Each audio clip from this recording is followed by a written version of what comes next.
Welcome to the Virtual Passport to Resilience workshop. My name is Nicola, and for the next 40 minutes or so, I'm going to be taking you through 3 different techniques to support your resilience at work, at home, and in play.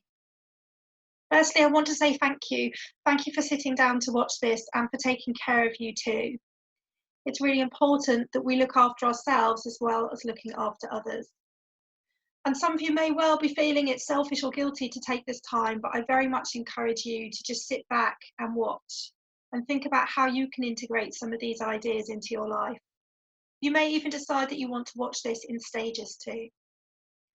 And you'll see that my contact details are on the screen. So if you have any questions or comments from watching this, then please do get in touch. So let's start with a quote.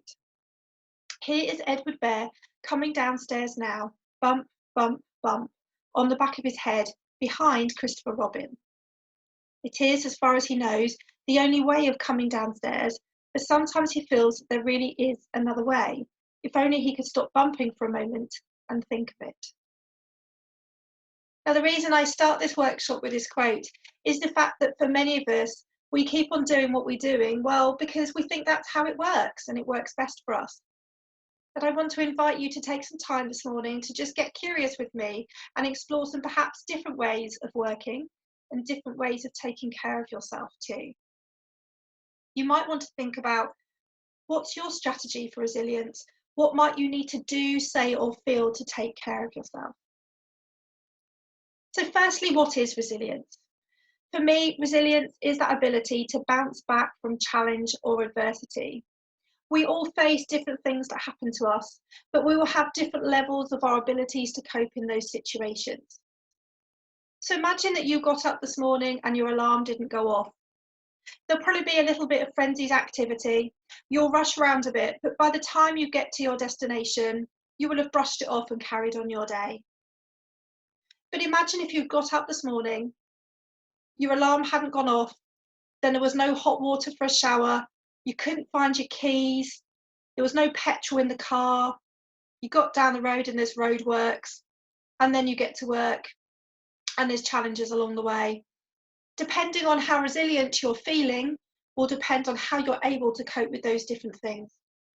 So for me, resilience is a little bit like a well or a bucket. We are able to take from our reserve for those things that happen, but if we don't top it back up and look after ourselves and do things and feel things that help us take care of us, then it depletes. So I want to share some examples this morning of just small snippets of things that you can do that will support you with your resilience. So here's a few statistics. There's an organisation called Action for Happiness, which I volunteer for, and these are some of the statistics that were taken from some psychologist research around if we're feeling happier and more resilient. Now, particularly the one around half as likely to catch a cold is due to the fact that if we're feeling more resilient and able to cope more with life's little challenges, we're not surging cortisol through our body when we have those moments of stress, because we're able to respond more to situations rather than react and get stressed or worried about it. And the other particular one I want to pay attention to is the one around pro-social behaviour. One of the things that happens to us is when we're feeling less resilient or stressed or anxious, we tend to shy away, we tend to hide away from others, and we stop connecting. So have a bit of a think about for you, when you're feeling that your resilience dips, how does that affect your behaviour? Do you tend to distance yourself from others? So first of all, let me ask you all, when was the last time that you allowed yourself time to just stand, listen, and breathe? It's a tricky one, because for many of us, we are so busy living our lives and thinking about the next moment that for many of us, we never truly live life in the present. There's a fantastic quote from John Kabat-Zinn that says, if you look at your watch, the time is now. Now, I'm sure all of you watching this have mobile phones, and you all charge them up at least once a day. But how often do you recharge yourself? We may think that our mobiles, our laptops, our iPods, etc. are our precious resources, but actually we are our most precious resource, and we need to take care of ourselves too. So next time you plug in your mobile at the wall, take a moment and think for yourself, What have I done to recharge me today? What have I done to take care of myself? So what I want to share with you now is a few different techniques that you can use to encourage yourself to take that moment. And the first one involves a cup of tea or coffee. So you might want to try this now. I've got some water here, so I'm going to do it with this. But the idea is that you take your drink in both hands and just hold it. So it's almost like you're hugging yourself. There's lots of research around skin-to-skin contact and how it can really boost your positivity as it releases the positive emotions. And as you hold that cup of tea or coffee or that water, just feel the warmth or the coolness of the liquid. Notice the aroma of the liquid, and if you've got a hot drink, the steam. Even just doing this twice a day for 10-20 seconds can be enough to just give you that moment to just pause. You might want to try it now if you've got a cup of tea or coffee with you. So the next technique is really thinking about being in that present moment again. Bit of a controversial question, but how many of you had a work colleague with you in the shower this morning? Now, I don't mean physically, but what I mean is, how many of you in the shower or getting ready for work this morning were already thinking about what you needed to do when you got to work? The conversations you needed to have, the things you needed to do, the people you needed to see. We don't truly live life in the moment. So when you're in the shower, notice the temperature of the water, the aroma of the soap suds, the noise of the water hitting your skin. Be in the actual moment that you're in and not moving on to the next moment. The next mindfulness technique I want to share with you is one called clapping your hands. The idea is that if you just do this with me now, I'm going to take you through it just for 30 seconds. It's another way of just getting you to reconnect with your body and notice what's going on. So I'm going to count to 3, and then I'd love you to count to 3 with me and clap your hands at the same time, and then I'll give you some further instructions. So 1, 2, 3, 1, 2, 3. And now I just want you to hold out your hands in front of you and just notice your hands. And just keep looking at your hands for a moment. Any thoughts that just come into your head, just let them go and really just focus on your hands. Perhaps you might notice the little finger on your left hand start to wiggle, or your thumb on the right hand start to tingle. But you're just looking at your hands. As you do this, start to really connect with your body. Perhaps you feel the spine touching the back of the chair that you're sitting on, or your shoulders start to drop, but you're just looking at your hands. Perhaps you feel your feet slightly heavier on the floor, or you start to smile, but you're just looking at your hands. And that's it. It's just a very short space of time, but it allows you to just ground yourself and come back to the moment. Now, I appreciate, depending on the setting with where you work, that might feel a little bit strange to just clap your hands in the middle of a room or a ward. But you could easily do it by tapping your finger 3 times on a desk, or clicking your pen 3 times, or even just saying 1, 2, 3 in your head. But it's just about that ability to just check in for a moment and notice what's really going on for you right now. How are you feeling? What are you doing? What's the narrative that's inside your head? We have lots and lots of thoughts in our head every day. In fact, we have between 50 and 80,000 thoughts every day whizzing around our head. I tend to represent this with a snow globe. If you imagine a snow globe in your head with all those thoughts whizzing around, it can be very hard to really get clarity on what's real and what's not. We spend a lot of our time with thoughts rather than facts. And so these techniques that I've just showed you just allow the mind to settle for a few moments. And this is another one. You may like to just imagine that you've got a snow globe in your head and just shut your eyes for a moment and visualize that snow settling down. or perhaps even get a small snow globe for work or somewhere at home, or a little egg timer or something. Mindfulness doesn't have to be about taking an hour out, sitting on a mat with 100 candles around you and really carving time to do it. Mindfulness can be done in 30 seconds to a minute, even just a few times a day, and it can make a real difference to our mental and physical well-being. The other tip I'm going to show you about mindfulness is called the rainbow walk. When we go about our daily lives, we're very, very busy and we tend to do more than one thing at the same time. I know I'm guilty or have been guilty of being on my phone at the same time as I'm walking or in a conversation with someone thinking about something else.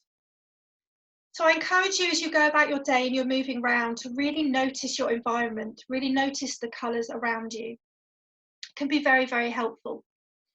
You know, in those moments where perhaps somebody says something to you or you get an email and you think, oh, if I respond right now, that's probably not a good career move. This is the opportunity for you to just take a look around and perhaps notice 3 things that are blue in your environment. What it does is it takes away your focus on your emotion and allows your brain to settle back down, which means then you can respond rather than react to what's going on. Again, if you've been sat at a desk for a long time or you've been sat at home doing a hobby for a long time, again, just taking a moment to think about your environment or to be outside if you can be outside and just look at the different colours can be really, really helpful. For me, I find nature very energizing. And if I'm out for a walk, being able to really notice the different colours out there, I find really mindful and refreshing.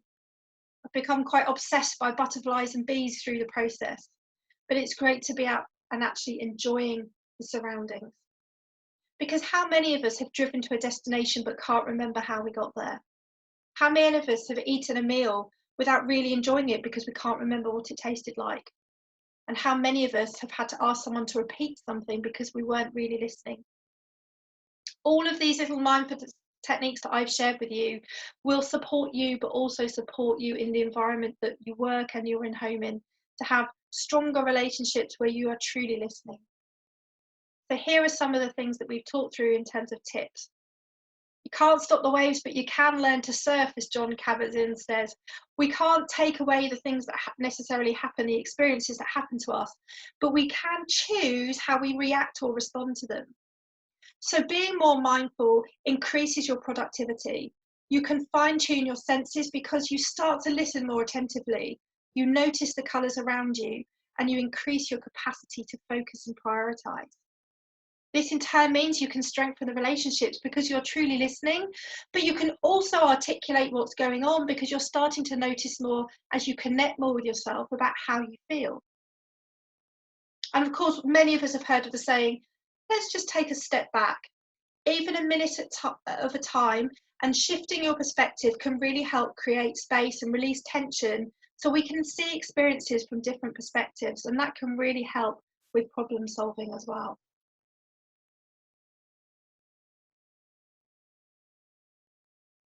So I guess what I'm saying here is focus your energy on you and be kind to yourself because you are worth it. Especially, you can see there's a few more butterflies on the screen, but it is really important that you take time out for you and do that on a regular basis. So many of us feel that we don't have time to do that, but we have 86,400 seconds in every day. Some of the techniques that I've just shared with you, 20, 30 seconds, we've all got time to invest in us and take care of us. So let me talk about something slightly different here now, is around the narrative that we hear. Because as I said, many of you will be feeling guilty for watching this and thinking you've got lots of other things you need to do. How many of us go to bed at night, get into bed, turn the light off, you've checked social media one last time because obviously we want to make sure that no one's got a bigger castle than you because social media is, very much driven by comparison. We all go on there thinking everyone's living these wonderful lives. And then we beat ourselves up that ours isn't the same. So we put social media down, we turn the light off, we pull the duvet up, we shut our eyes, and then you hear that voice. You didn't get that done today, did you? You could have tried harder at that. Why didn't you get that done? Oh, and you forgot to do that, you'll have to do that first thing.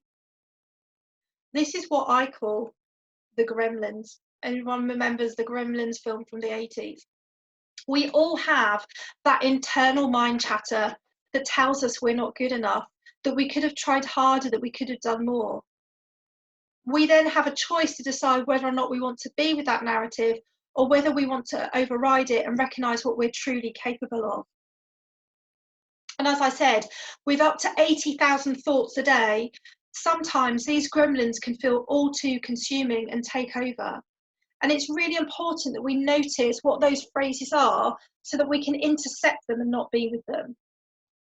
So this is my other tip in terms of being more mindful, is to notice how you speak to yourself. Do you speak to yourself like someone you love? Do you speak to yourself with high regard? Would you speak to anyone else the way you speak to you?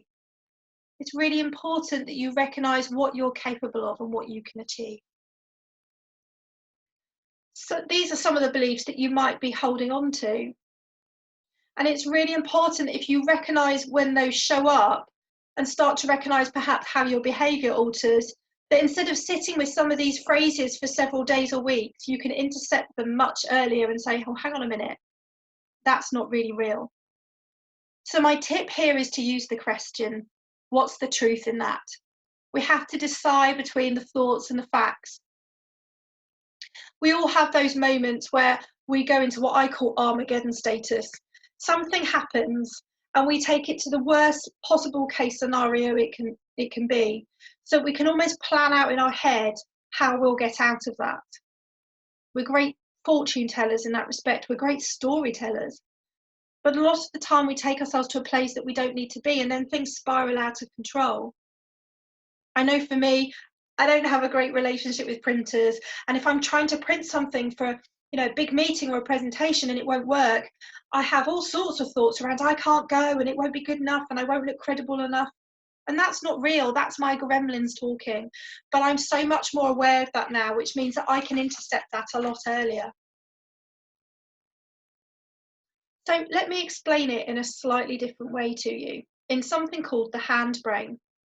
If you imagine that this is your brain, okay, and that the wrist is your spinal cord, you've got the reptilian brain coming across the palm of your hand and the limbic system coming across with my thumb here. This is the emotional part of our brain. We've then got the cerebral cortex, which caps across the limbic system, and it's known as the thinking cap of the brain. And when these two are working together, we've got much more regulated cognitive rational thinking. We've then got the prefrontal cortex here with a middle finger, which represents mindfulness, which sits just behind our eyes. Now, of course, when we're feeling fine and everything's good, we're going around and everything's good, and we've got that rationale. But when something tests us, when we're tired, we're not feeling well, we're stressed, we're anxious, someone just says something that just completely grates you, or something happened which really winds you up, we can have those moments where we throw our toys out the pram, have a meltdown, flip our lid. This is where the term comes from. And when we flip our lid, what's happening is we stop regulating those thoughts in our head. We stop questioning whether something's thought or fact. We have no radar to check in that perhaps our thoughts are taking us to an unhealthy place. And so we need to learn to be able to react or respond to these experiences. And that's where the mindfulness comes in. It's suggested that mindfulness within 2 minutes can bring us back to a regulated state. So the more you can start to recognize when your behavior shifts or your narrative shifts, the more it will help you. A personal example from me, I adore music. It's a massive part of my life. And if I can't listen to a whole song when I'm in my car and I'm flicking through my iPod trying to change songs, it's a bit of a trigger for me to say, you're feeling a bit out of balance, what's going on? And that's a real check-in for me to say, okay, how are you feeling today? What's going on? What's the narrative that you're with? So I encourage you to think about perhaps some of the behaviours that you might be displaying, because obviously what you don't want to end up with is this, a whole committee inside your head. And of course, the other thing that plays a part in this is how we filter our communication. So we need to think about how we choose, and choice is a really big thing here, to take the communication that's shared with us. So say, for example, you're in a meeting with your manager, and as the meeting comes to a close, your manager says, "Thanks so much for your contribution today. That was really great." You have a decision to make about how you choose to filter that information. You might choose to delete it. You might choose to think, yeah, whatever, I don't think they really meant that, and just delete it. You might choose to distort it and think, oh man, and turn to your colleague, God, they were so patronising right then, weren't they? They didn't really mean that. Or you might generalise and think, oh yeah, manager says that to everyone, wonder what they want. Or you could go with reality and actually just accept the statement that's been made to you. And actually it's a compliment, and compliments are really hard to accept. We find it much easier to back them away. I normally talk here about family examples in the sense of when you're going to a big family gathering or a friend gathering, you might already have in your head a justification that you're not going to talk to certain people, or you're going to avoid certain people because they'll wind you up, or you don't want to hear what they've said. So in a way, you're already filtering that communication. Maybe you meet up with someone regularly and feel that they try to make contributions all the time that aren't helpful. Again, you're making assumptions about their contributions. So the more that you can understand how you filter the communication from others, whether at work or at home, can really support you. The other thing is that as you accept that communication, is thinking about, as I said, what you do with it. Don't let something that happens for 10, 20 seconds in a day, where somebody may say something which you misinterpret, impact on your entire day of 86,400 seconds. Again, we sometimes make a choice that something that's a very small snippet, we react rather than respond, and we hold on to that for the rest of the day, and that can really alter our behaviour and what happens. So again, this is all about choice. So I want to take us on to the second technique now. And I want you to think about something that's made you smile, or something you're grateful for over the last week. And if you've got some paper and pen to hand, write down 3 things that have made you smile or you're grateful for. What's really important about this is they don't have to be big things. You don't need to have bought that new castle. You don't need to have invented a new drug.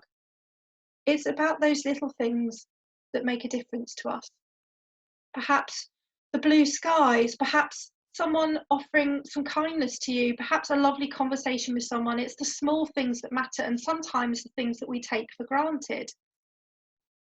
I always enjoy doing this exercise with children, in the sense of, if you thought about a cup of tea or a coffee, what can we be grateful for about that? Well, many of us can be grateful that the tea bag was invented or the coffee bean was discovered. It's even down to things like someone invented the kettle to heat the water, someone invented the mug for us to drink out of, someone, the plumber came in and put the water pipes in so that we can access the water. There is always, even in the darkest of times, something to be grateful for. And of course, the other thing is, as well as being grateful for things, when was the last time you stopped and thought about what you were proud of that you'd achieved, or what's gone well? Because our brains are designed so we are 5 times more likely to think of something negative to positive. And we feel that actually, if we do celebrate or share something we've done well, that it's egotistical. But it's not if it's shared with positive intention. So I want you to think about this. What are you proud of right now? As perhaps you watched this, or in the last week. What are you proud of at work? What are you proud of at home? What are you proud of about yourself? All about the mindset, and it's really important that we take those moments out to appreciate what's gone well, not just what hasn't gone well. It's suggested from research that in the UK, only 5% of the workforce play to their strengths, because many conversations we have are about what we need to do more of, or what we need to learn. I would love to hear about more conversations where we celebrate what's going well and what we can share with each other and learn from each other in that, to keep doing those really good things. And here's a quote from Brené Brown, someone who I admire greatly. And she says, "We don't have to chase extraordinary moments to find happiness. It's right in front of me if I'm paying attention and practicing gratitude." So gratitude is so incredibly powerful. If you follow me on Twitter, you'll see I talk a lot about gratitude. Just taking those few moments every day to appreciate something that's made you smile or something that's gone well can be really, really powerful, because what it does is it strengthens the neuron pathways to the brain, to the part that deals with positivity. So you strengthen those pathways so that actually it becomes second nature to you, it becomes your natural default to be more positive. So here's an invitation for you. Do you remember earlier we talked about the fact that when we go to bed, we can hear those gremlin voices in our head that tell us we haven't done things or things haven't gone so well? I encourage you to think about having a to-do list, not a to-do list when you go to bed. Think about 3 things that have gone well that day or 3 things that have made you smile, and go to bed on a positive note. Or do it first thing in the morning. Because what tends to happen is when we get up in the morning, the first thing we do is check the weather or check the news, check social media, or we think about what a rubbish night's sleep we have. And already, before we've even dipped our toe out of the bed, we've put ourselves in a negative state of mind. It's time to go to bed with gratitude and perhaps get up in the morning and think of a positive affirmation or something that you want to help get through the day in a positive light. Another thing about gratitude is reaching out and saying thank you to people. You will release as many positive endorphins in yourself when you say thank you to someone else as the person that actually receives the thank you. It can be an incredibly powerful and positive tool. So reach out today and say thank you to someone. It could really make their day. And of course, I've seen this in organisations as I travel around and share this workshop, that for some people, having this wow wall, I've seen a few of these recently, is absolutely fantastic. Sharing with each other what we're grateful for, sharing with each other what our successes are, can be so helpful and really uplifting for people. Even starting meetings with just 30 seconds of, what are we celebrating right now or what's going well, can really help the team come together and be really, really positive experience for all. So that's my take on gratitude, a really powerful tool that especially at the moment will be really, really valuable for us to take for ourselves, but also to do with each other as well.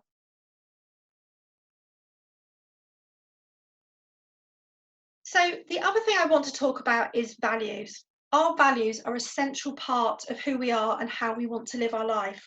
They make us, they shape us, and they think about what we stand for, and all our interactions are connected to these. The big choices that we make in life are around our values. When we honour our values, we can feel fulfilled and on purpose. And when we don't honour them, or that we feel that they're stepped on, we can feel very demotivated and despondent. And authenticity plays a really big part in this, and it enables us to be continuously curious. It's important for us to be ourselves. So, say for example, I had a value of self-care, but I was out clubbing till 4 in the morning, 4 times a week, getting a kebab on the way home at 4 in the morning, and then rocking back into work at 8 o'clock the next day. I'm not really honouring that value of self-care, and just for the record, that's not my lifestyle. But it's really important that we understand what our values are and how we might want to work on those differently. So say, for example, you had a value of friendship, but actually you've not spoken to any of your friends in the last few weeks.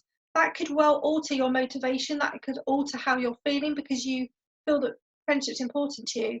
Just thinking about how you might want to change that. So again, if well-being is important to you, and I expect it is because you're watching this, even perhaps just integrating one of those short mindfulness techniques into your day could really support you in honouring your value more of well-being. As I said, these can be really, really important when we make big decisions in life, but certainly at the moment, think about what are you valuing and how are you honouring those. So how are you taking care of yourself? How are you supporting others? For me, honesty is my top value. And I know that if someone isn't being honest with me, then it can really grate me and I can feel quite frustrated.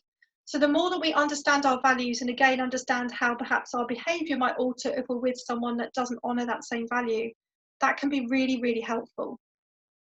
So my invitation here is for you to take a few moments to perhaps note down some of the values that mean something to you. And this isn't an exhaustive list, but maybe think about having your top 3 values that you could check in with each week and just check in as to how they're working for you. We are our own thoughts and choices. We are a work in progress, and our values will change over time, but it's really important to know what they are. Think about those core values for you, and actually, how are you living those right now? Now, the other thing I really wanted to mention today is something called Joy in Work, What Matters. It was a big paper which came out a couple of years ago, but these questions I think are really, really helpful. And especially as we go about our busy lives and our busy roles, just thinking about what makes a day good for you. We bring back that gratitude, what makes you proud to work where you work, and how do you know you make a difference? It's really important that we check in with ourselves and make sure we know how we make a difference and how we contribute, and we celebrate that too. How do you know when it's a good day? And of course, that also comes with what we call the pebble in your shoes. What's getting in the way of what matters? Like I said, perhaps you're working so hard that you're forgetting to take a break, and over time, your energy is going to become really depleted.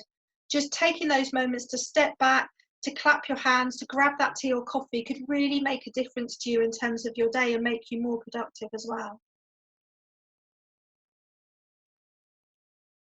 So have a think now about how you can build your resilience from what you've learned on this workshop today. What top tip might you take away? What promise could you make to yourself over the next few weeks to do something for you or to believe something different for you that would support you moving forwards? Here are some of the things that we've talked about today, some of the benefits. It's that emotional awareness and regulation, reducing the risk of making impulsive decisions and not reacting, but responding to what's going on. It's that belief that we are accountable for the choice and decisions that we make. So we need to think about what's really true to us and playing to our strengths as well.